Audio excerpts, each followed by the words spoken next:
So, welcome everyone. We're really pleased to welcome you to the Bienvenue tout le monde. Nous sommes heureux de vous souhaiter la bienvenue à cette conversation de la série de conversations de bioéthique. Et il s'agit d'une série organisée par la Société canadienne de bioéthique et généreusement commanditée par le Conseil de recherche en sciences humaines du Canada. Bienvenue aux membres de la SCB, aux organisations de soutien, ainsi qu'à ceux qui ne sont pas encore membres. Vous pouvez participer à notre conversation de plusieurs manières. Nous sommes très heureux d'offrir une interprétation simultanée en direct pour cette séance, en anglais et en français. Vous pouvez choisir au bas de votre écran le menu interprétation et choisir la langue de votre choix. Vous pouvez poser des questions en utilisant la fonction Q&R qui est au bas de votre écran et vous pouvez poser les questions en français ou en anglais. Il se peut que votre nom soit mentionné à côté de votre question. Si vous ne souhaitez pas que votre nom soit mentionné, veuillez sélectionner l'option permettant de poser votre question de manière anonyme.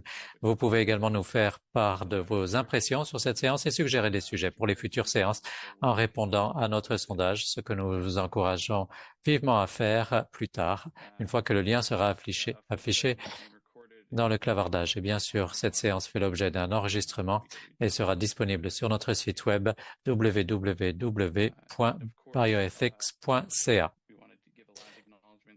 Et bien sûr, nous voulons faire une reconnaissance du territoire afin de promouvoir les objectifs de vérité et de réconciliation. Je voudrais reconnaître les territoires traditionnels ancestraux et non cédés de la nation Syilx, où je vis et je travaille en Colombie-Britannique. Je vous encourage tous à prendre un moment pour reconnaître la terre sur laquelle vous vous trouvez et les peuples autochtones, y compris les Métis et les Inuits et d'autres ancêtres qui vivent sur cette terre et l'honorent depuis des siècles. En reconnaissant cette histoire, nous mettons en lumière la façon dont notre pays a été colonisé et dans un esprit de réconciliation, nous nous engageons à remédier aux injustices du passé ainsi qu'au racisme et à l'oppression systémique qui perdurent encore à l'encontre des peuples autochtones.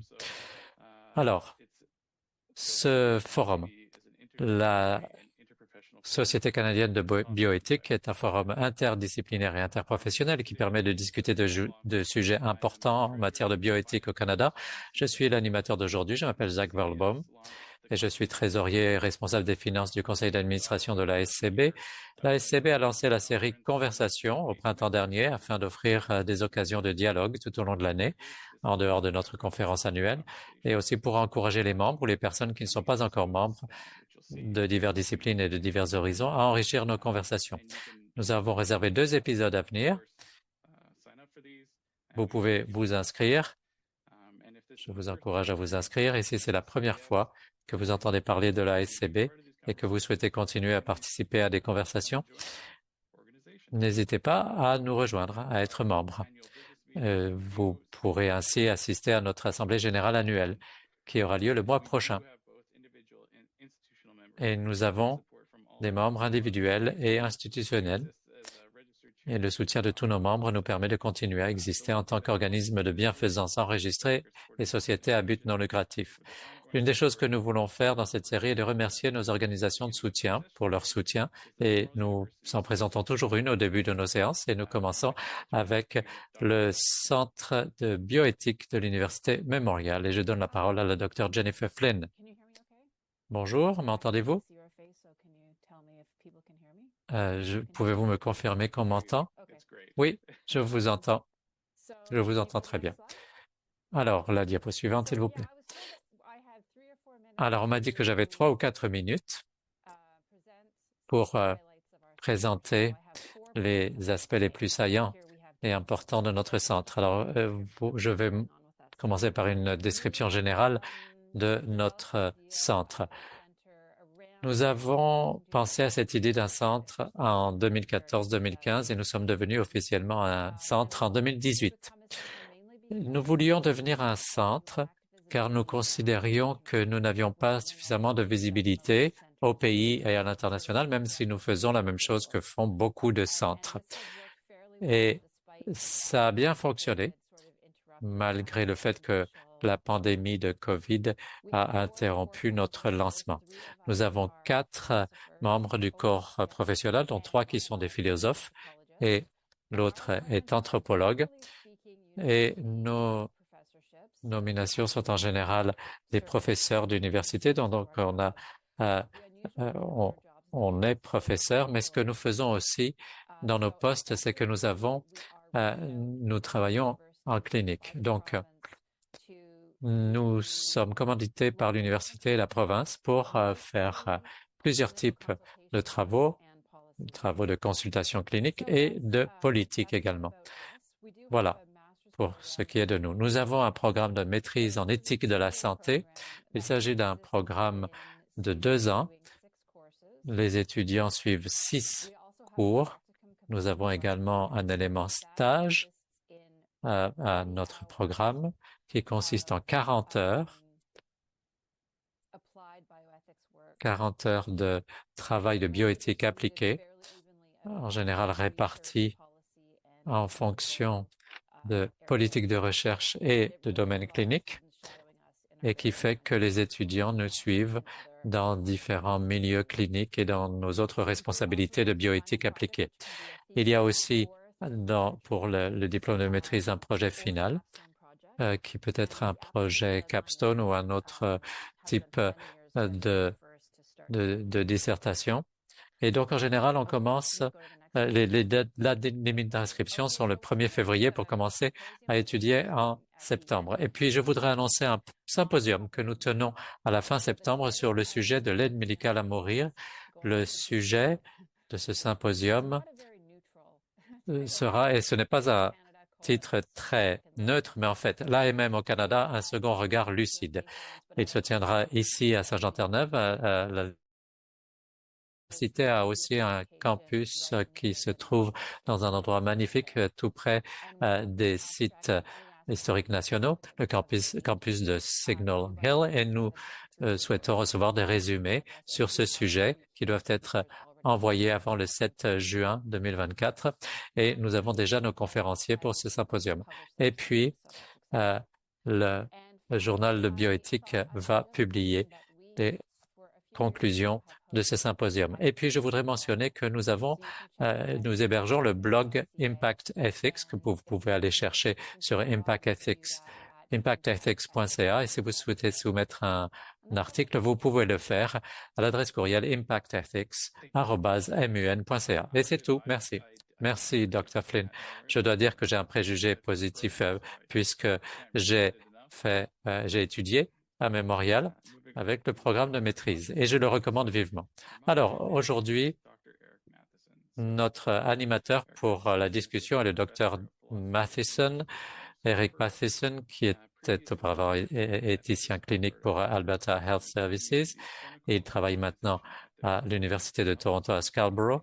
Il continue à donner des conseils en matière d'études cliniques et organisationnelles au système en santé et aux entreprises au Canada et aux États-Unis. Il a été boursier postdoctoral au Baylor College of Medicine et est titulaire d'un doctorat en philosophie de l'Université de Toronto. Ses recherches portent sur l'aide à mourir, les objectifs de la médecine et la pratique clinique. Et notre conférencière est la Dr.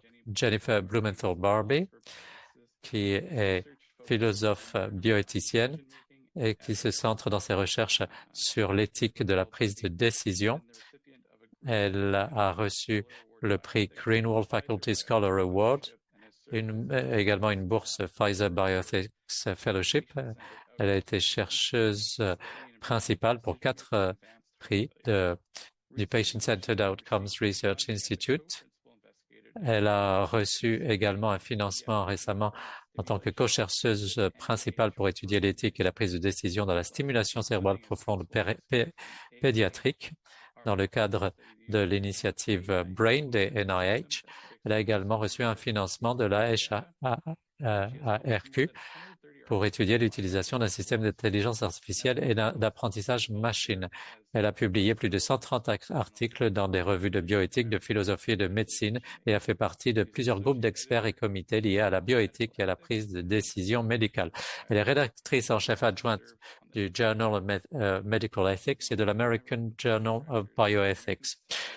Elle est également élue au conseil d'administration de l'American Society for Bioethics and Humanities. Elle a publié un livre chez MIT Press dont le titre se traduit par Bonne éthique et mauvais choix, la pertinence de l'économie comportementale pour l'éthique médicale. Et en 2023, elle a été élue Fellow du Hastings Center.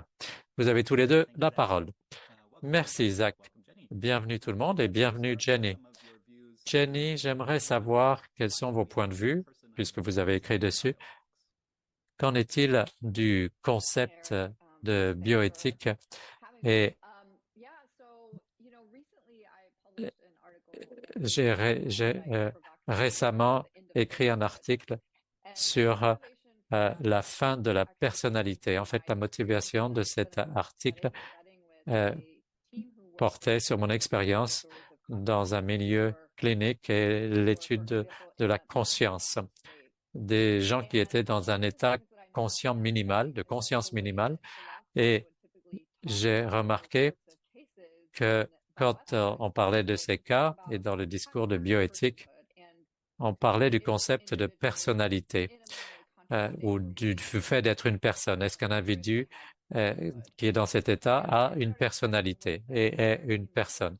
Et quand je commençais à parler aux membres de l'équipe de soins pour ces patients et à des membres de la famille dans le cadre de ma recherche, nous avons remarqué que c'était une manière offensante de caractériser ces individus. Et donc, à partir de là, j'ai voulu entrer dans les détails et réfléchir à l'utilité philosophique de ce concept de personnalité, du fait d'être personne, personhood en anglais.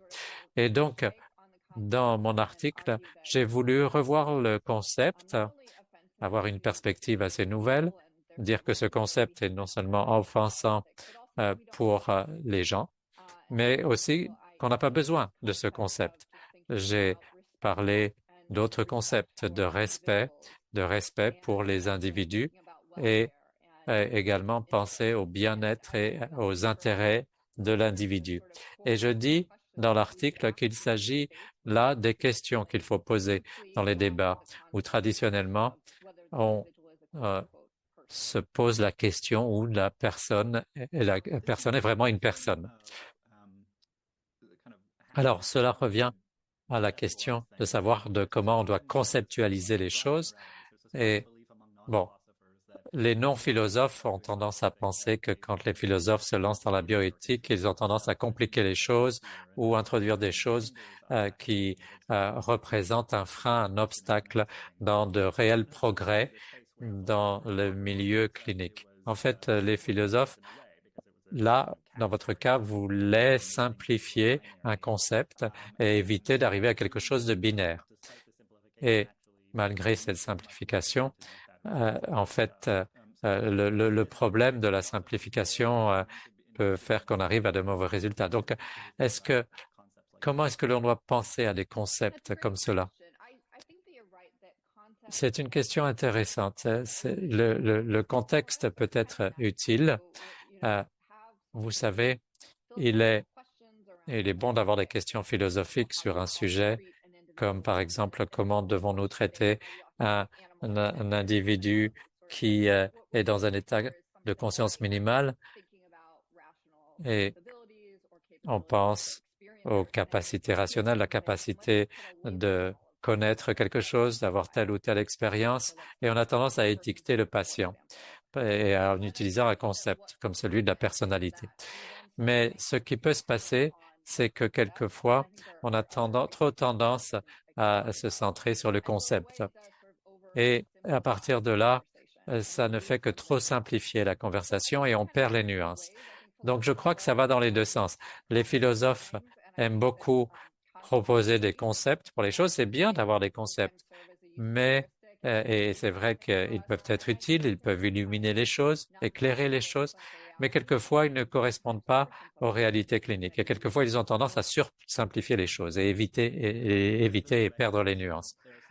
Et dans l'autre direction, il y a d'autres philosophes qui disent qu'il est impossible d'appliquer une théorie philosophique à la bioéthique ou transférer la bioéthique dans la pratique clinique, que les théories sont trop diluées. On en a parlé surtout pendant la pandémie ou juste après. Alors, qu'en pensez-vous de cette préoccupation qui va dans l'autre direction, que toute tentative de sursimplifier les choses pour que ce soit pratique, en fait, ça sera trop difficile. Alors, ce que j'aime dans l'intersection entre la philosophie et l'éthique clinique ou la médecine, c'est que ça peut aller dans les deux sens il y a des retours. Et donc, on peut, la philosophie peut enrichir l'éthique clinique et vice-versa. Et donc, il s'agit de penser aux réalités cliniques, non pas pour simplifier les concepts philosophiques, mais en fait pour les enrichir. Et cela nous permet à partir de là de réfléchir à des choses dont on n'a pas pensé, auxquelles on n'a pas pensé, et on peut ajouter des nuances. Et ce qui m'a attiré vers la bioéthique, c'est que la vie réelle, les cas réels, les questions sur le terrain peuvent faire en sorte que la philosophie soit plus riche, plus intéressante, plus difficile aussi. Et la bioéthique, bon, il faut penser à ce que font tous les philosophes, différents arguments, différents concepts. Cela peut être aussi très utile pour la pratique sur le terrain. Donc, je ne suis pas d'accord avec l'argument qu'il y a deux camps et une tension entre les deux. Dans un monde idéal, je crois qu'ils travailleraient très bien ensemble. Alors, vous avez mentionné qu'il y a d'autres concepts et d'autres sur lesquels vous avez écrit, la coercition, la manipulation, et vous avez dit qu'il fallait entrer dans les détails et essayer de définir quelles sont les conditions de coercition, par exemple. Alors, est-ce que vous pouvez nous en parler un peu plus de ces concepts ou d'autres concepts qui, à votre avis, n'offrent pas beaucoup d'utilité dans certains cas? Oui, alors là, ce sont deux exemples intéressants. Et je le mentionne parce que je terminais mon doctorat en philosophie et j'ai commencé à fréquenter un groupe de chercheurs qui travaillaient sur la psychologie de prise de décision. Et ils m'ont présenté beaucoup de données de prise de décision et sur la manière dont les gens prennent des décisions et sont soumis à des effets d'ordre, des effets de cadrage ou comment une personne, même le parfum d'une personne pouvait influer sur un choix. Et donc, ça m'a fait réfléchir aussi au côté de la philosophie, où on a une vue très rationnelle de la prise de décision, rationnelle et autonome. Il s'agissait de remettre donc ça en question. Et donc, je me suis intéressé à l'éthique de l'influence. Et dans ce segment, dans ce domaine, j'ai remarqué que la manière dont beaucoup de philosophes contribuent à cette conversation, c'est d'apporter des étiquettes, poser la question. Bon, si on cadre ou on influence le choix d'une personne d'une certaine manière, est-ce que c'est une coercition ou est-ce que c'est une manipulation? Et donc là, on s'est chevauché avec d'autres débats psychologiques avec différents cas de manipulation ou de coercition. Et pour moi, la question difficile, c'est qu'est-ce qu'on fait? Est-ce qu'il est permis ou permissible de cadrer une conversation d'une certaine manière, sachant que ça va influencer le patient? Et moi, ça m'a beaucoup intéressé. Les concepts sont utiles, mais quand on va ensuite les appliquer à des cas spécifiques, il faut se poser la question de manière plus directe et plus simple, plutôt que trop se centrer sur les concepts. Parce que sinon, on se lance dans un débat conceptuel, ce qui, du point de vue philosophique, est tout à fait acceptable, mais ça n'apporte pas beaucoup d'orientation utile pour la résolution de certains cas ou de certains problèmes. Alors, quand je pense par exemple à l'approche de Blumenthal-Barbie, à la bioéthique, où l'on dit qu'il faut être plus nuancé, plus détaillé, est-ce que c'est quelque chose que vous reconnaissez comme une approche ou est-ce que c'est une sorte de produit dérivé de votre travail dans différents domaines? Alors, c'est intéressant que vous mentionniez cela parce que je ne m'étais pas vraiment rendu compte de cela dans mon travail. Je suppose que je développe ma propre marque en quelque sorte, mais ce n'était pas délibéré. Et j'essayais simplement de faire la meilleure philosophie possible, quel que soit le débat sur la manière dont on traite les clients qui sont dans un état de conscience limité ou le débat sur l'influence sur les choix. Et j'allais dans la littérature sur la philosophie et je regardais quels étaient les différents concepts et je voyais jusqu'où je pouvais aller. Et par exemple, sur le concept de la personnalité ou sur le concept de la coercition ou de la manipulation ou de l'influence indue. Et quelquefois, je voyais que je ne pouvais pas nécessairement aller très loin pour pouvoir résoudre certaines questions pratiques. Donc, à partir de là, je voulais voir comment est-ce que je peux répondre à ces questions, parce que les questions sont toujours là, les questions éthiques sont toujours là. Et donc, pour moi, je suis souvent arrivé à la conclusion que pour arriver à la réponse, il fallait avoir une approche très contextuelle et où les réponses dépendraient du cas, du contexte, des circonstances. Et c'est la conclusion à laquelle je suis arrivé, simplement en essayant de faire de la philosophie et de la bioéthique dans différents milieux. Alors, vous êtes une des philosophes ou des bioéthiciennes qui ont fait beaucoup de travail et de réflexion sur le travail de Daniel Kahneman, par exemple, en psychologie, entre autres. Euh, euh, donc, les concepts d'influence qui ont été repris dans les soins de santé, où l'on réfléchit à la question de l'autonomie des individus. Et est-ce que vous voyez là qu'il y a encore du travail à faire, beaucoup de travail à faire dans ce domaine? Est-ce que ça a été bien traité, bien géré? Qu'en pensez-vous? Très bonne question. Je crois qu'on est un peu coincé, franchement, parce qu'on a ce concept principal de base qui est fondamental, c'est-à-dire celui du respect, et on commence à voir des problèmes que dans la bioéthique ou la philosophie féministe, où beaucoup de nos décisions sont basées sur les relations et donc influencées par les autres. Et ça, c'est acceptable. Mais aussi la psychologie de prise de décision. Comment est-ce qu'on prend des décisions et comment est-ce qu'on peut influencer ou est-ce qu'on influence les gens? Alors, cette notion ou ce concept traditionnel d'autonomie a essayé d'accommoder cela, a essayé de s'étirer, mais c'est devenu un peu étrange, un peu difficile. Ce que je vois dans la littérature, c'est que euh, les gens, le concept d'autonomie, par exemple, qu'on avait, qui était basé sur ce modèle de l'individu qui prenait des décisions délibérées et rationnelles, en fait, ce n'est plus tenable. Et il faut pouvoir étirer ce concept. Mais on est souvent, du point de vue historique, très ancré dans ce concept. Et donc, il est difficile d'apporter les modifications ou les ajustements qu'on doit apporter.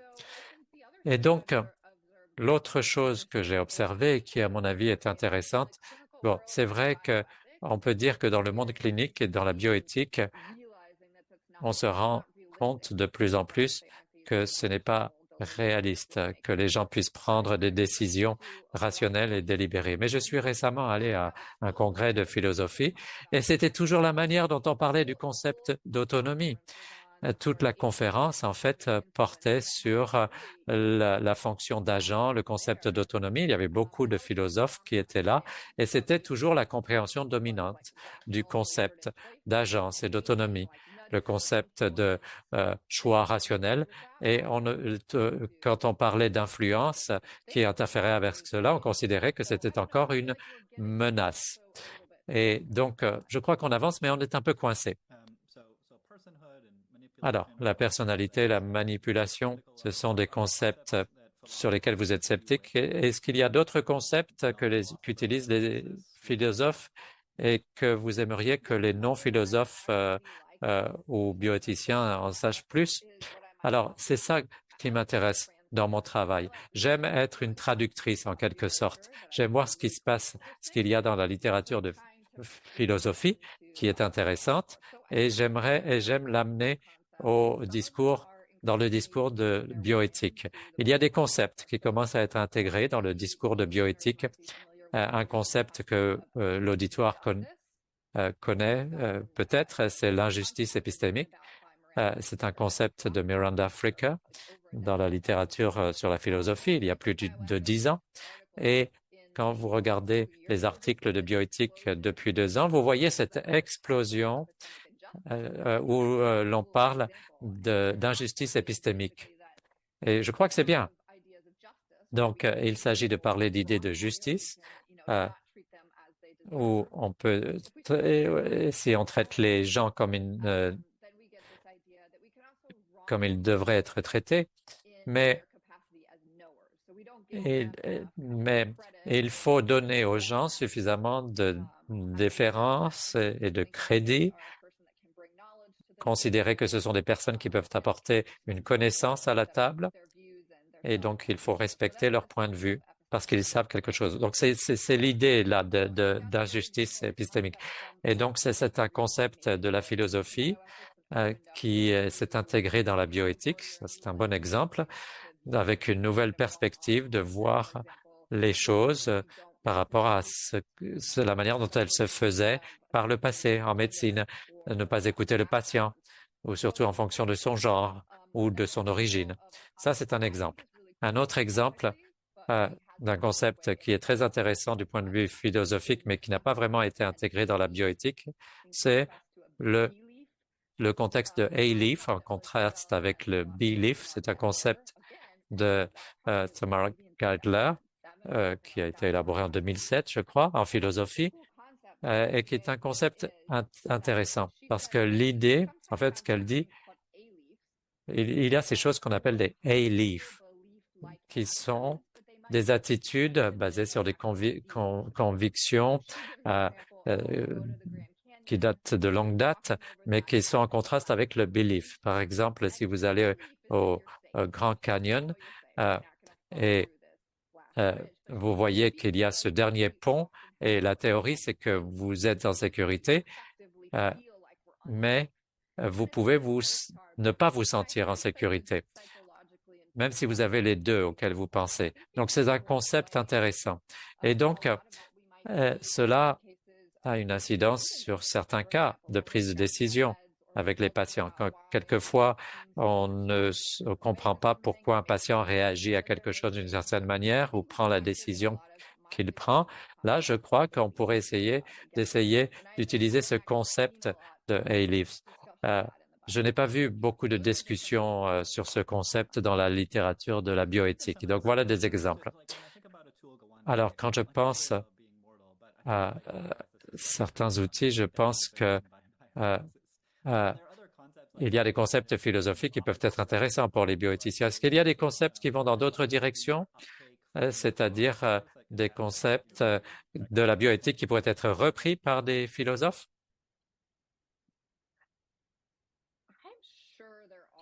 Je suis sûr qu'il y en a, mais je ne peux pas, il n'y en a pas qui me viennent à l'esprit. Je suppose qu'il y a des gens qui pratiquent l'éthique clinique ou, qui ont certainement des concepts ou des principes dans cet espace. Je ne sais pas, je n'arrive pas il n'y en a pas qui me viennent à l'esprit. Bon, il y en a un que vous avez mentionné. J'ai fait du travail sur la coercition et il y a beaucoup de littérature en philosophie. On parle des conditions nécessaires pour la coercition. Et certains auteurs parlent de ce concept en philosophie, mais on ne dit pas si la coercition est acceptable ou pas, si cela invalide le consentement. Et ce sont là des questions qui, en pratique, sont vues très souvent par les bioéthiciens ou les éthiciens cliniques. Mais on n'en parle pas beaucoup dans la littérature de philosophie. Et il n'y a pas beaucoup de discussions là-dessus. Oui, c'est un bon exemple. Alors, il y a un certain temps, quand j'étais en deuxième cycle, j'ai écrit dans ma dissertation, en fait, j'ai fait une rotation clinique où j'avais le cas d'un patient qui était indécis sur une décision de vie ou de mort qu'il devait faire. Et je suis allé à la littérature de philosophie, la littérature de la bioéthique, et je voyais qu'il n'y avait pas beaucoup de théorisation. Donc là, c'était un domaine où on pouvait justement développer des concepts et des idées. Donc, je considère que ce qui est dans la littérature de la philosophie, il y a des choses qui peuvent être utilisées et qui peuvent être aussi utilisées dans la bioéthique, donc et vice-versa. Donc, ce qui est intéressant, c'est vraiment cette intersection. Vous avez récemment écrit un autre article avec certains collègues, incluant un psychiatre. Votre groupe a envoyé un sondage à plusieurs psychiatres américains et leur a donné deux études de cas impliquant des patients qui avaient reçu tous les traitements disponibles pour leurs conditions, puis avaient avait demandé au psychiatre ce qu'il ferait dans chacun de ces cas. J'ai trouvé les résultats choquants, pour être honnête. Beaucoup des psychiatres ont dit qu'ils continueraient à offrir des traitements, sachant même que les traitements ne seraient pas pertinents pour le patient. Quel est, selon vous, le rôle d'un philosophe dans ce genre de recherche? Ce qui est intéressant dans cette situation, c'est que l'auteur principal de l'étude est un psychiatre et philosophe. Il a un doctorat en philosophie. Lorsque nous avons commencé à parler de ce domaine, notre approche à la question était plus philosophe ou normative par rapport au caractère approprié de l'arrêt des traitements dans certains dossiers psychiatriques où l'on croyait que le traitement était futile. Tout a démarré d'une conversation philosophique et normative. Puis, rapidement, nous nous sommes demandé ce qu'il se faisait en pratique. Cela nous ramène à notre conversation sur certains concepts. Nous savons pertinemment que le concept de futilité est un concept qui est assez lourd de sens. Nous nous demandions donc si les psychiatres allaient offrir les traitements dans ces cas-là, mais nous savions que le terme devait être utilisé avec prudence. Dans le sondage, nous n'avons pas utilisé le terme futile ou futilité. Nous avons décrit des cas où il était bien évident, comme vous l'avez dit, donc que le traitement était futile. Dans un cas, on avait un patient avec une dépression majeure, par exemple, et nous avons écrit une question hypothétique à l'aide de psychiatres. Les dossiers étaient très clairs, tout avait été essayé, la condition du patient ne s'améliorait pas.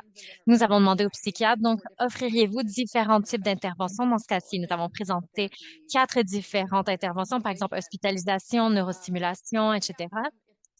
Et nous leur avons ensuite demandé s'ils pensaient que ce serait utile ou non. Donc, nous leur avons posé la question. Donc, quel était leur point de vue sur la futilité sans mentionner le concept de futilité? Et comme vous l'avez dit, nous avons été très surpris des résultats de cette étude. Pour être direct, en fait, oui, ces psychiatres étaient prêts à offrir des traitements futiles.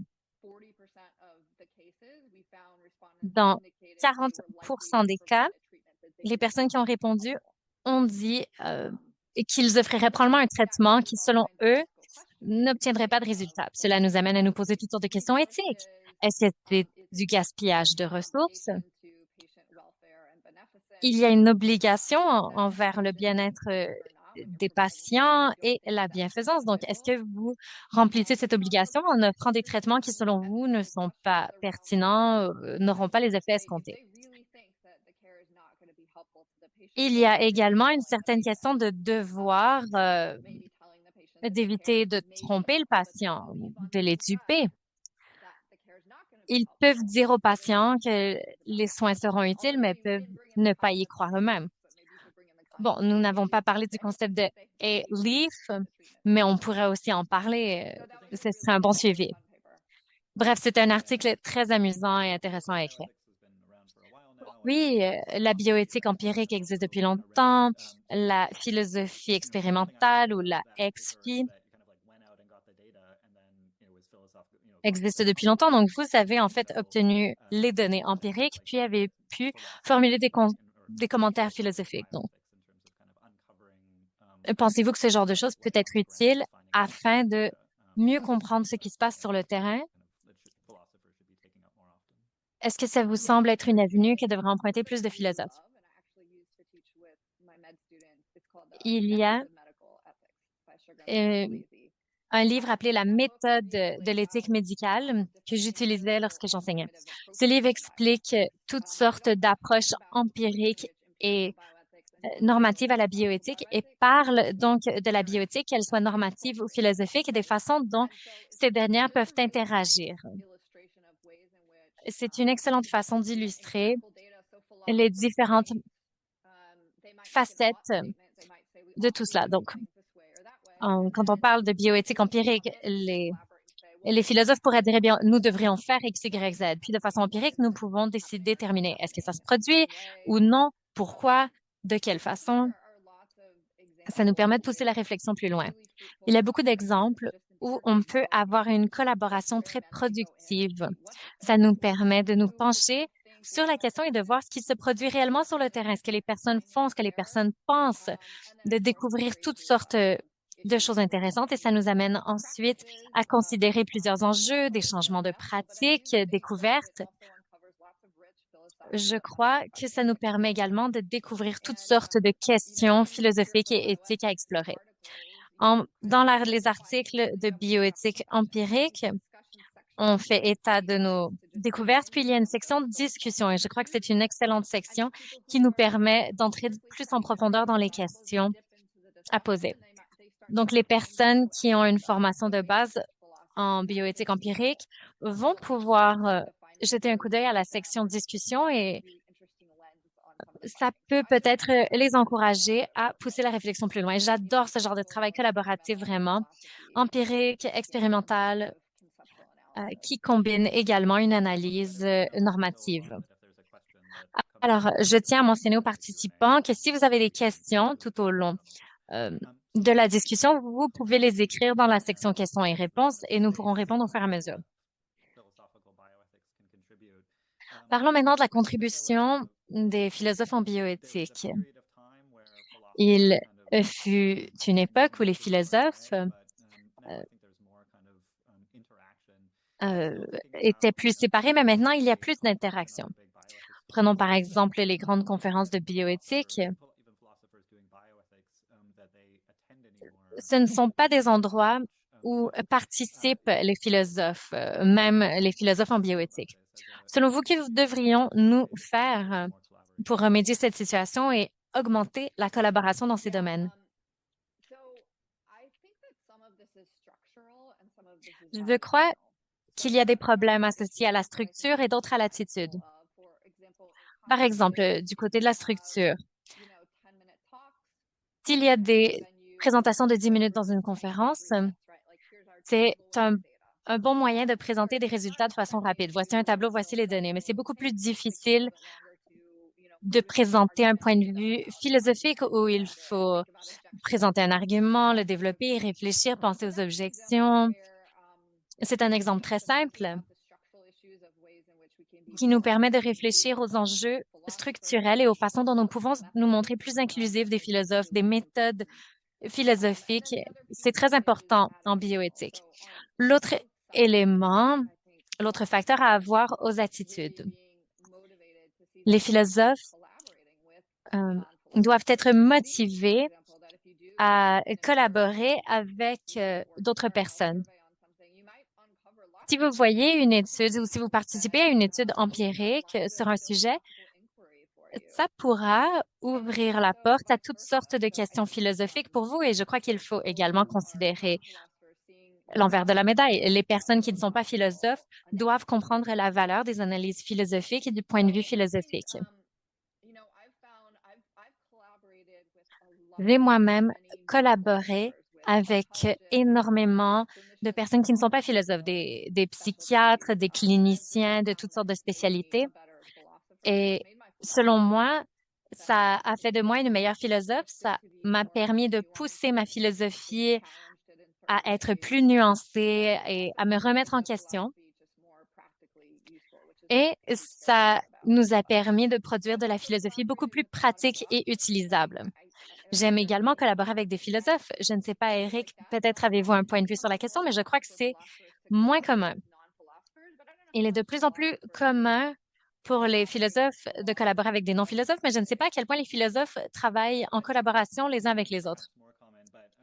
Oui, c'est peut-être plus courant, mais honnêtement, de voir deux personnes travailler ensemble, alors que ce que vous avez dit est tout à fait juste. On voit souvent des équipes de personnes qui viennent de différents milieux.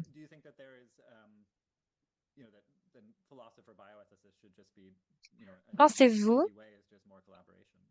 qu'il devrait y avoir de meilleures façons de collaborer entre philosophes et bioéthiciens? Oui, absolument. Il faut plus de collaboration. Il faut s'intégrer dans différentes équipes de recherche.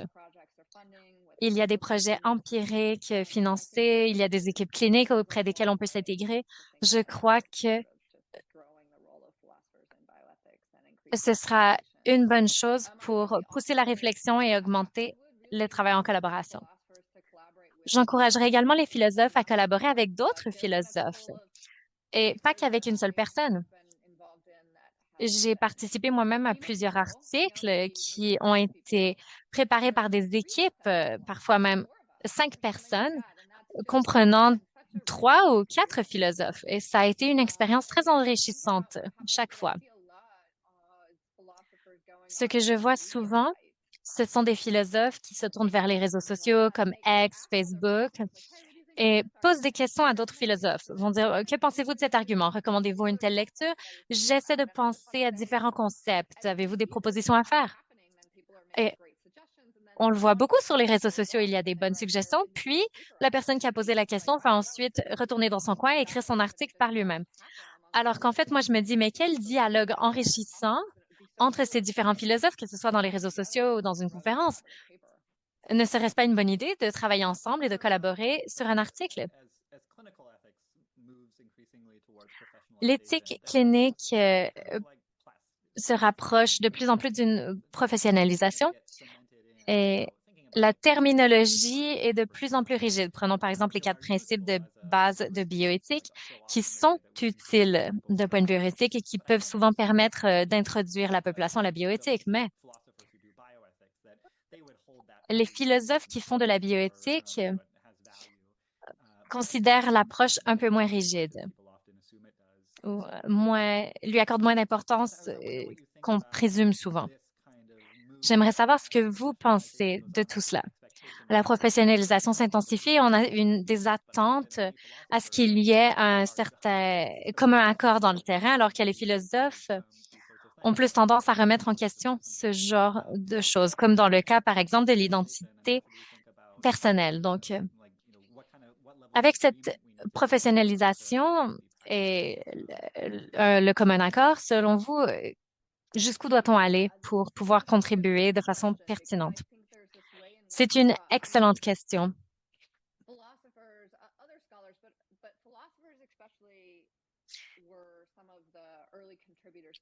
Les philosophes étaient parmi les premiers contributeurs au domaine de la bioéthique et ont donc créé beaucoup d'éléments de base du milieu. Il y avait évidemment un besoin de consensus et il y avait un besoin pour un cadre de référence. Il faut évidemment toujours trouver un équilibre. Dans le monde de la philosophie, les débats peuvent durer une éternité sans commun accord. Lorsqu'on passe au monde clinique et à la bioéthique, il faut s'entendre sur certains cadres, principes, concepts et définitions.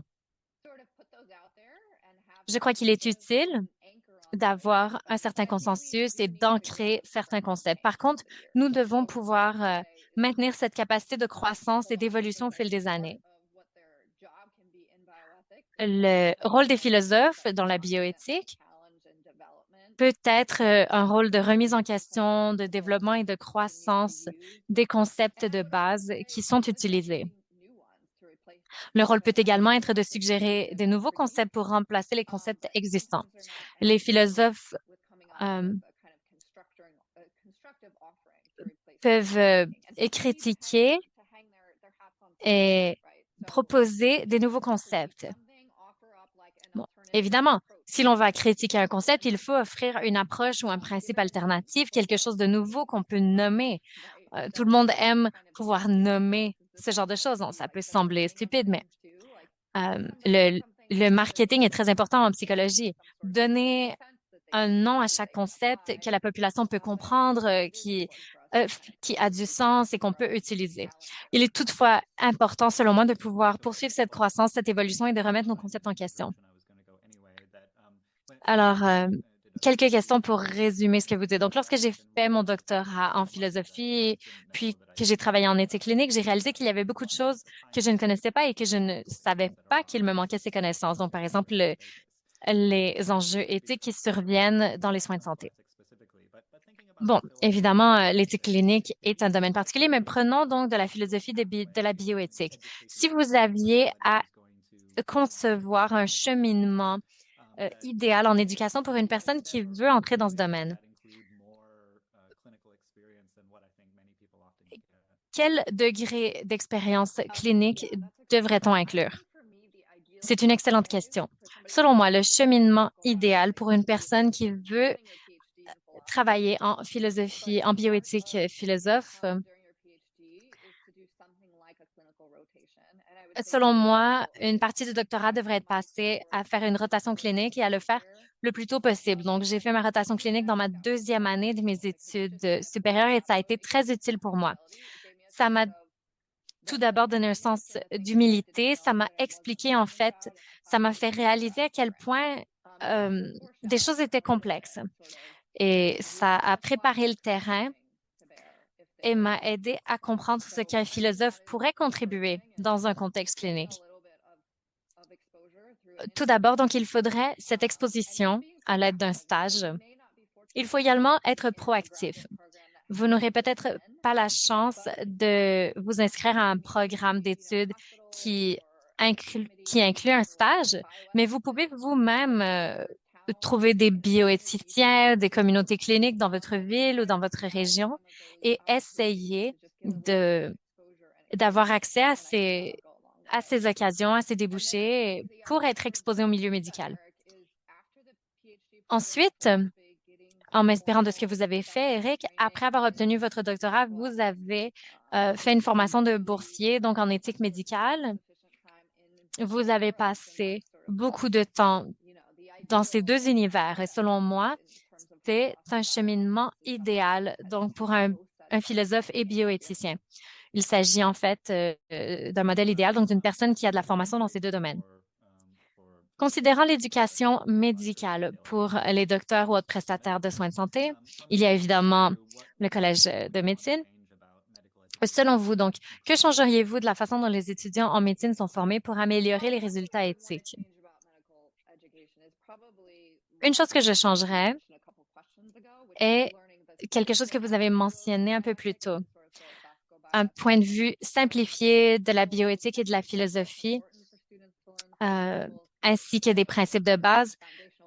Évidemment, c'est important pour les étudiants. Ça leur donne un cadre de référence de fondation qu'ils peuvent utiliser, mais il faut aller au-delà de tout cela et entrer plus en profondeur dans d'autres concepts, idées, réflexions et débats philosophiques. Donc, de pouvoir entrer dans cet espace, c'est quelque chose que je recommande. Sinon, les étudiants en médecine réfléchissent un peu à l'éthique, mais ne prennent pas ce sujet très au sérieux et n'ont qu'une compréhension superficielle de la question. Et c'est dommage car selon moi, l'éthique est un domaine complexe, riche et représente une partie importante du travail qu'ils feront. Voilà donc un changement que je proposerais. Deuxième changement. Je pense qu'il faut que les gens réfléchissent à la différence entre un apprentissage en éthique et une motivation adéquate de se montrer éthique. Au collège médical, on réussit bien à enseigner le consentement par rapport au traitement médical, mais je ne sais pas s'ils ont réussi à faire comprendre aux étudiants toutes les choses cachées, la psychologie individuelle et autres facteurs qui vont les éloigner de ces décisions éthiques. Il faut s'y attendre et on devrait mieux l'anticiper et offrir une formation plus poussée, fondée sur la vertu, les attitudes. Il faut que les étudiants en soient informés et soient motivés à adopter un ethos éthique. Dernière question pour cette portion. Donc, vous avez lu sur l'intelligence artificielle. Il y a beaucoup d'études publiées sur l'intelligence artificielle et l'éthique clinique. Donc, quand vous pensez à l'avenir, dans 5 ou 10 ans, selon vous, quel sera le rôle de l'intelligence artificielle, notamment dans l'éthique clinique? C'est une question intéressante. J'ai récemment collaboré à l'écriture d'un article où nous avons donné un dossier, un exemple éthique à ChatGPT, comme nous le ferions avec un étudiant, et lui avons demandé de procéder à une analyse. Et je peux vous dire que ChatGPT a fait un excellent travail au niveau de l'analyse, pour être honnête. Alors, et quel sera le rôle de l'intelligence artificielle dans l'éducation et la pratique de l'éthique clinique? Eh bien, on pourrait même penser que l'intelligence artificielle pourrait servir de conseiller, poser des questions, dire voici un dossier, qu'est-ce que je devrais faire? Donc, c'est très intéressant. Autre chose fascinante, un article vient d'être publié où l'on parle de prédiction de préférences personnalisées. Le concept est donc que lorsqu'on essaie de prendre des décisions au nom de patients en incapacité, il serait possible de concevoir un algorithme qui tient compte de toutes les données connues à propos du patient, de leurs préférences, de leurs choix médicaux passés. Et selon l'article, cet algorithme serait possible d'un point de vue technologique et serait défensible d'un point de vue éthique. C'est un argument très intéressant. Mais voilà, ce ne sont que quelques exemples. Il y en aurait beaucoup d'autres quant à l'utilisation d'intelligence artificielle dans les pratiques médicales. Mais je trouve que ce sont deux exemples tout particulièrement intéressants de la façon dont l'intelligence artificielle pourrait être utilisée dans la pratique ou l'éducation au niveau de l'éthique. Merci beaucoup, Jenny. J'aurais beaucoup plus de questions à vous poser, mais je vais prendre une courte pause pour voir si des participants ont des questions à vous poser. Si c'est le cas, vous pouvez les inscrire dans la section questions et réponses.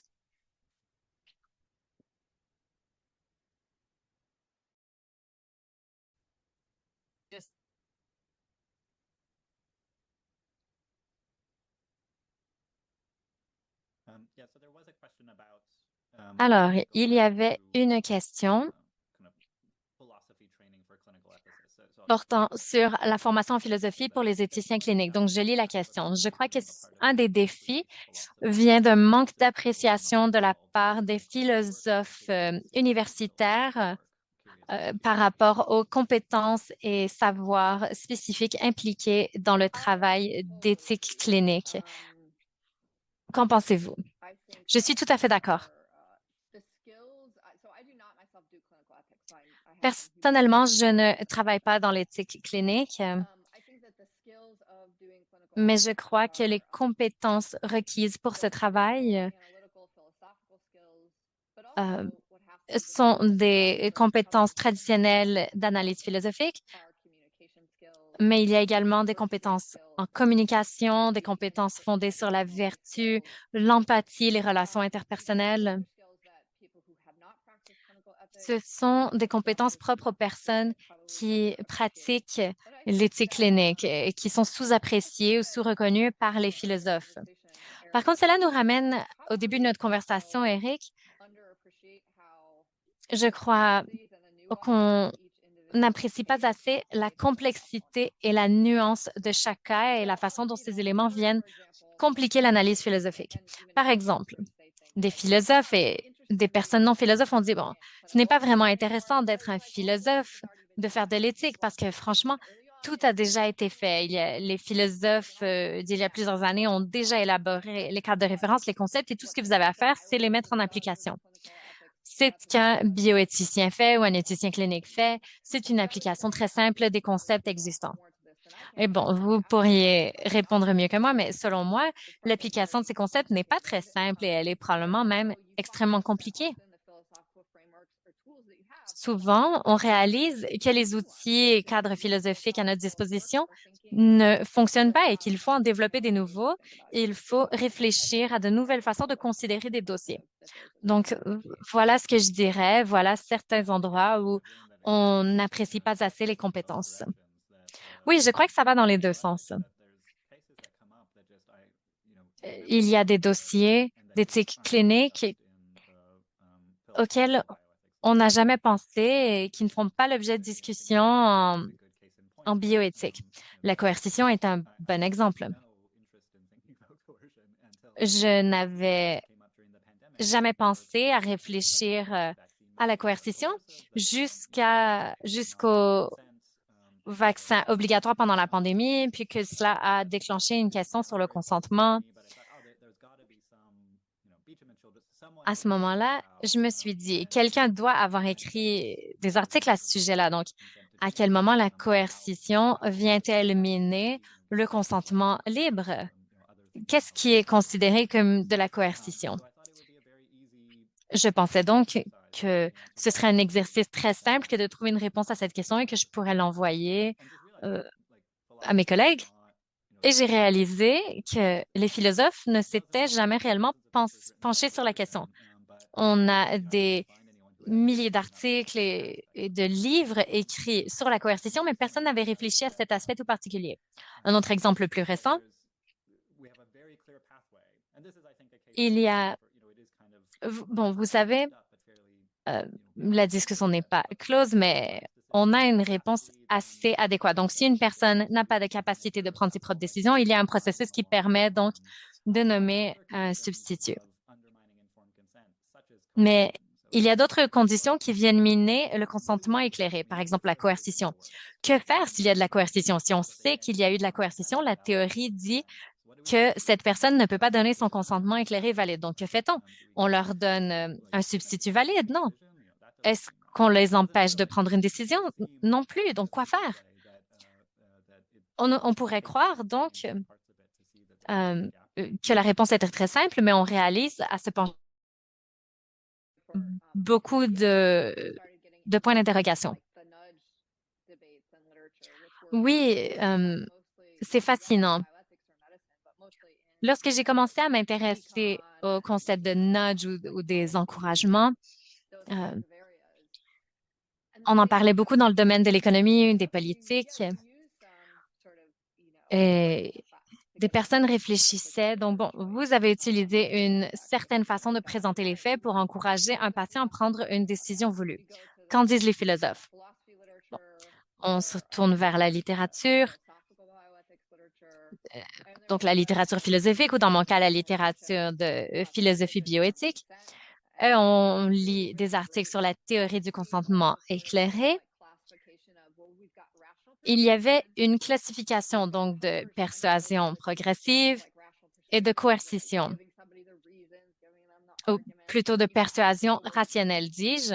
Ce sont les deux extrêmes où on a donc des explications rationnelles, puis de la coercition où l'on menace le patient. Puis, il y a toute la zone entre ces deux extrêmes qui a été nommée manipulation. Mais c'est très insatisfaisant puisque c'est de regrouper beaucoup de concepts sous le thème de manipulation. Selon moi, il fallait définir une meilleure définition de ces concepts, comme par exemple ne pas présenter une option. C'est de la manipulation, mais de changer l'ordre dans lequel on parle des risques et des avantages, c'est aussi de la manipulation, mais selon moi, c'est très différent. Je me suis dit, donc, il faut faire plus de travail philosophique pour bien définir différentes catégories. Selon moi, c'était problématique de tout catégoriser sous la manipulation. Les philosophes débattaient du fait que la manipulation était toujours une mauvaise chose ou si c'était quelque chose de neutre. Ça avait été défini comme quelque chose de mauvais ou de mal intentionné puisqu'on allait à l'encontre des volontés d'une personne ou qu'on abusait de la confiance de quelqu'un. C'était présenté donc comme une chose mal intentionnée. Mais selon moi, il y a encore beaucoup de travail à faire dans ce domaine parce que le terme manipulation n'est tout simplement pas suffisant à ce niveau-là. Il y a une question qui vous demande d'expliquer un peu mieux ou d'expliquer un peu plus le concept des A-leaves. Pouvez-vous nous dire comment on pourrait l'appliquer dans un contexte clinique? Oui. Alors, je ne suis pas philosophe de belief, des croyances, mais donc, d'après ce que je comprends, bon, belief, la croyance, la conviction, c'est un groupe de concepts.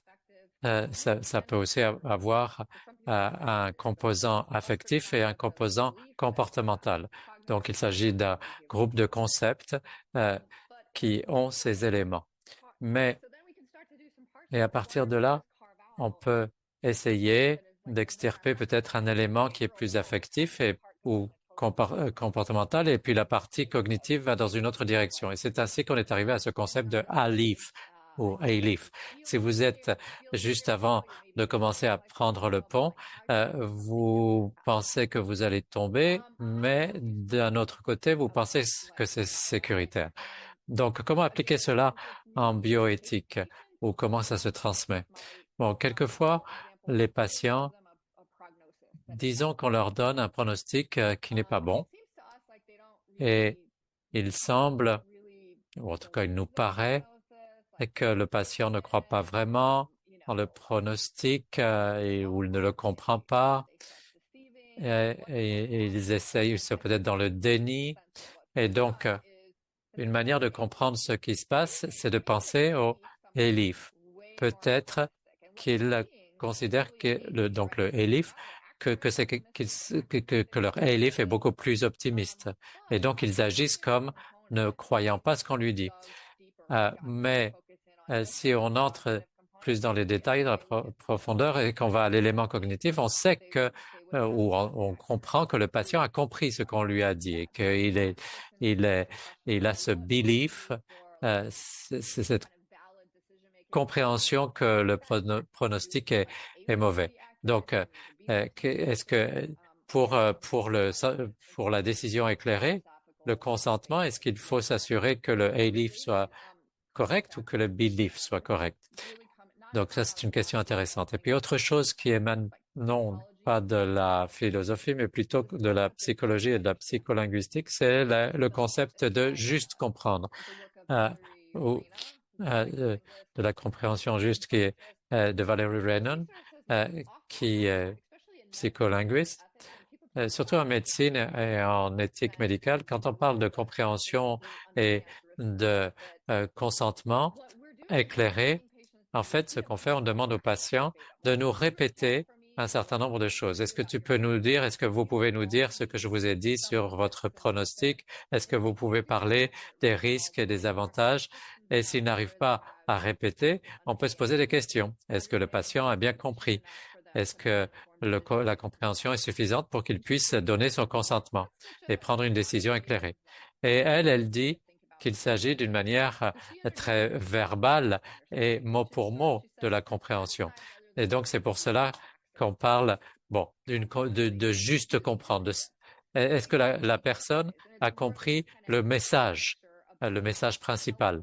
Et donc, pour qu'il puisse prendre une décision. Donc, le message clé. Est-ce que la personne a compris qu'elle était malade? Est-ce que la personne a compris qu'il fallait qu'elle fasse certaines choses, certains compromis, que si elle n'acceptait pas d'utiliser cet appareil, elle pouvait mourir? Mais bon, est-ce qu'elle peut répéter, et cela plutôt que répéter spécifiquement et mot pour mot ce qu'on lui a dit? Donc, pour moi, c'est un concept qui ne vient pas de la philosophie, mais qui vient de la psychologie et qu'on peut intégrer dans la bioéthique. C'est un concept qui est intéressant. Est-ce que ça nous permet de réfléchir à des cas d'une manière différente et de compliquer peut-être les choses sur des choses qu'on comprenait différemment en matière de bioéthique? Et puis une autre application des ALEAF, c'est pour les prestataires de soins. On a eu des situations, par exemple, une discussion pour ce qui est de la portée permissible des options et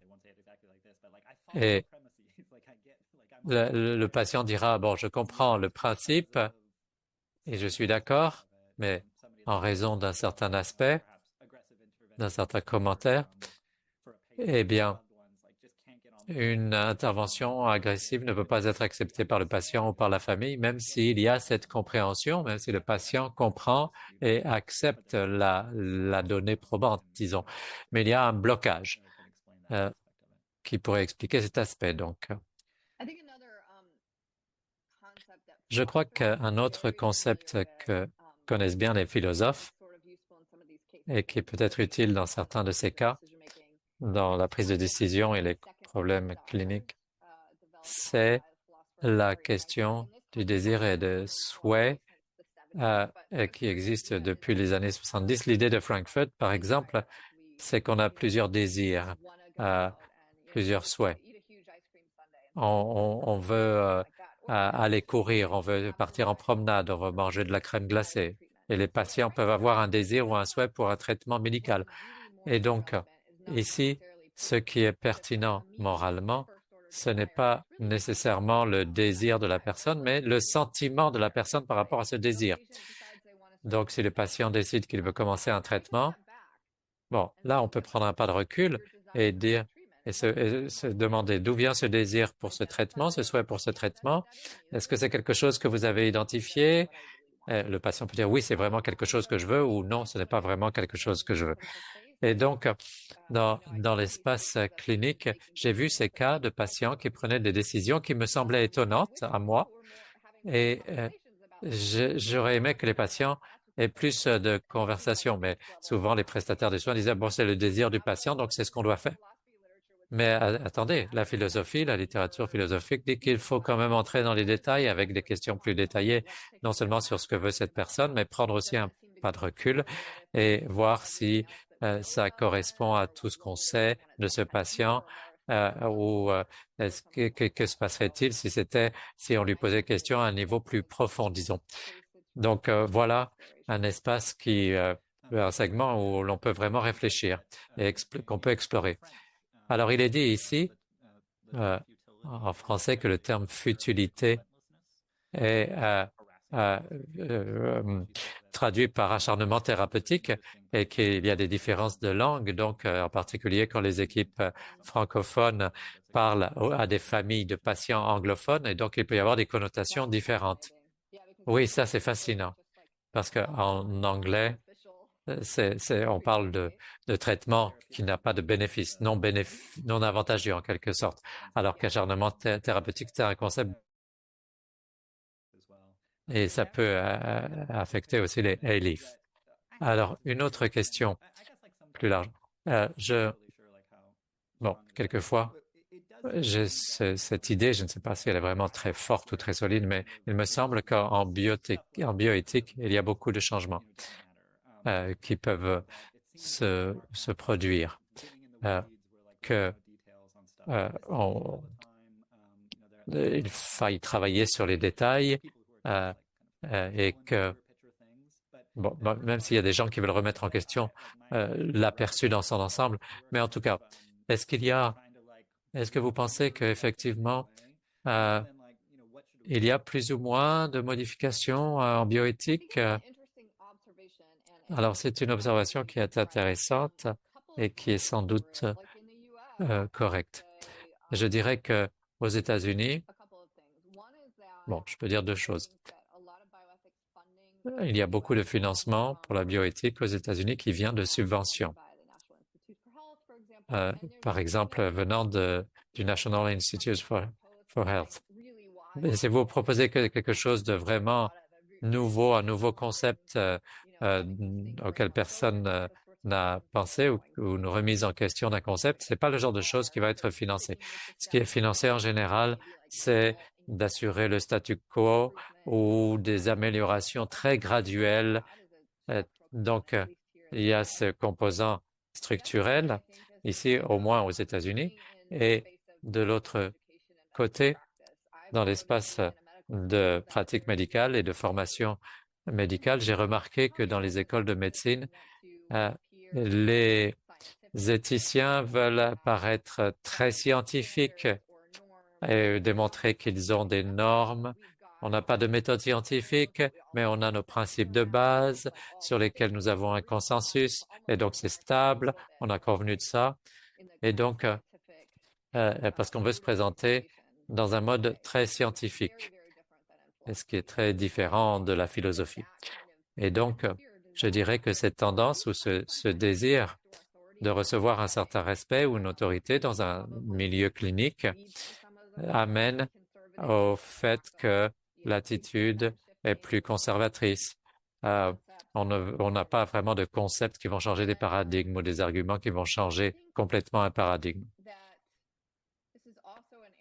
Et je crois que c'est aussi un domaine où le fait d'avoir plus de philosophes qui proposent des modifications, des changements, et il y a des changements dans les journaux de philosophie, et il peut y avoir aussi des changements pour les concepts de bioéthique, mais on ne les retrouve pas nécessairement dans le discours de la bioéthique ou dans la pratique quotidienne des bioéthiciens ou des éthiciens cliniques. Et donc, je dirais qu'il faudrait avoir ce dialogue où on lit des journaux de philosophie, des revues de philosophie, on a des commentaires de la part des philosophes pour voir là où il y a des possibilités de changement et des erreurs à corriger. Un exemple, ici aux États-Unis, on a la définition uniforme de la loi sur la fin de vie et il y a eu tout un processus de révision et j'étais une des observatrices au comité et en fait, finalement, les travaux se sont bloqués parce qu'on ne pouvait pas arriver à une entente, à un consensus sur la manière dont on allait changer les définitions. Et quand je suis passé de la philosophie à la bioéthique, la définition de la mort, de la fin de vie, c'était considéré comme un fait, c'est présenté comme un fait aux étudiants de médecine. Bien sûr, on peut aller dans un bar ou au café pour avoir une discussion philosophique sur ce qu'est la mort et est-ce que la mort est vraiment la mort. Mais bien sûr, ça, c'est pas vraiment pris au sérieux du côté de la médecine. Mais pourtant, maintenant, on a des questions sérieuses, un débat philosophique sur la mort et la définition de la mort. Et donc, je crois qu'il est important de ne pas se contenter de ce qu'on a en bioéthique. Il faut penser à des possibilités de grands changements parce que la philosophie, elle, peut appréhender ces grands changements et que la même chose devrait se faire du côté de la bioéthique. Question ici. Après le deuxième cycle, comment est-ce qu'on peut suggérer de faire en sorte que les éthiciens cliniques et les philosophes puissent parler de concepts intéressants ensemble et contribuer aux deux domaines? Alors, je crois que, il y a des ateliers qu'on pourrait organiser, mais c'est difficile à organiser quelquefois, donc on peut rester local et organique.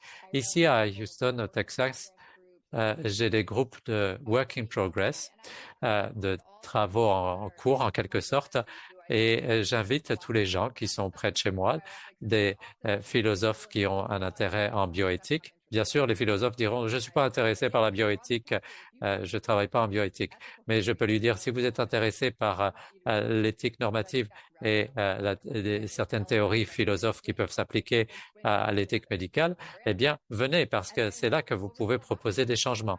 Et allez aussi à l'hôpital et allez voir qui sont les éthiciens médicaux et les fellows, les doctorants ou ceux qui ont eu leur doctorat et on peut les inviter donc à des groupes tous les mois, par exemple.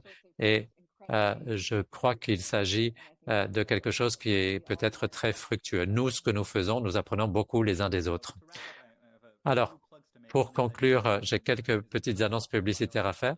Donc, vous avez philosophicalbioethics.com, n'est-ce pas, qui est une excellente ressource avec des choses très intéressantes, des éléments très intéressants sur les travaux en bioéthique et en philosophie. Andrew vient de mettre le lien du site web de Jenny et j'ai également un atelier de bioéthique de philosophie qui se tiendra le 17 et 18 mai au campus du centre-ville de l'Université de Toronto et vous avez les liens avec le lien dans le clavardage vers mon site web et vers l'article de Substack. Merci et je rends maintenant la parole à Zach. Quelle conversation intéressante. Merci à tous ceux et celles qui se sont joints à nous. Si vous avez aimé votre expérience, nous vous invitons à participer à notre prochaine conversation. Merci beaucoup. Merci.